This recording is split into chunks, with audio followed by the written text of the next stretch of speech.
Think about the last time you downloaded a file or checked your internet speed. You probably saw numbers like 100 Mbps or 2 GB and didn't think twice about it. But hidden inside those numbers is a tiny detail most people overlook. One small letter that completely changes what those numbers actually mean. So what's the real difference between a bit and a byte? Why does your internet speed use one, while your storage uses the other?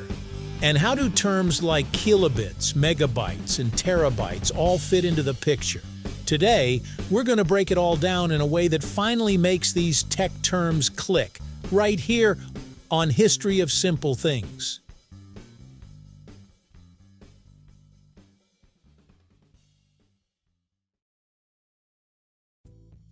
To understand why this confusion even exists, we need to go back to the early days of computing.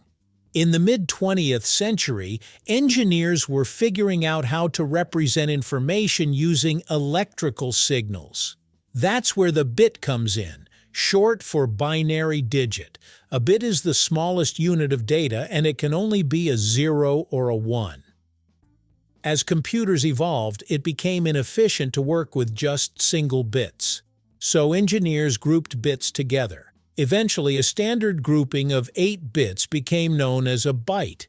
This wasn't always fixed in the earliest machines, but by the 1970s and 1980s, 8-bit bytes became the universal standard, largely thanks to influential systems like IBM's architectures.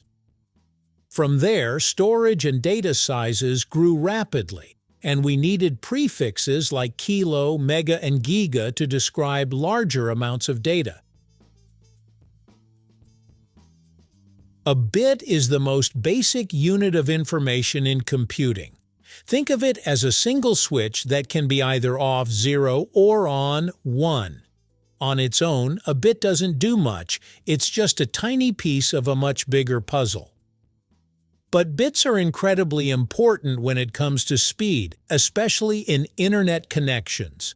When your internet provider says you're getting 100 Mbps, that stands for 100 megabits per second. It's measuring how fast data is moving, not how much data you actually have. So bits are usually used when talking about data transfer rates. A byte, on the other hand, is a group of 8 bits. This is where things start to feel more tangible. A single byte is enough to represent a character, like a letter, number, or symbol. For example, the letter A in text form is stored as 1 byte in many encoding systems. So when you're dealing with files, storage, or memory, you're almost always talking about bytes, not bits. If bits are like individual grains of rice, bytes are like spoonfuls. You actually start to see something meaningful. Here's the simplest way to remember it. 1 byte equals 8 bits. That's it. But this small difference creates a big impact. Because of this, a file measured in bytes will always appear 8 times larger than the same amount measured in bits. This is why download speeds can feel misleading. If your internet speed is listed in bits per second, but your file size is in bytes, you'll need to convert between them to estimate how long a download will take. Now let's add another layer, prefixes. These prefixes come from the metric system, but in computing, they're used a bit differently depending on context. Kilo, kilobyte or kilobit, equals about 1,000 units. Mega, megabyte or megabit, equals about 1 million units. Giga, gigabyte or gigabit, equals about 1 billion units. Tera, terabyte or terabit, equals about 1 trillion units. Here's where it gets tricky. A lowercase b means bits.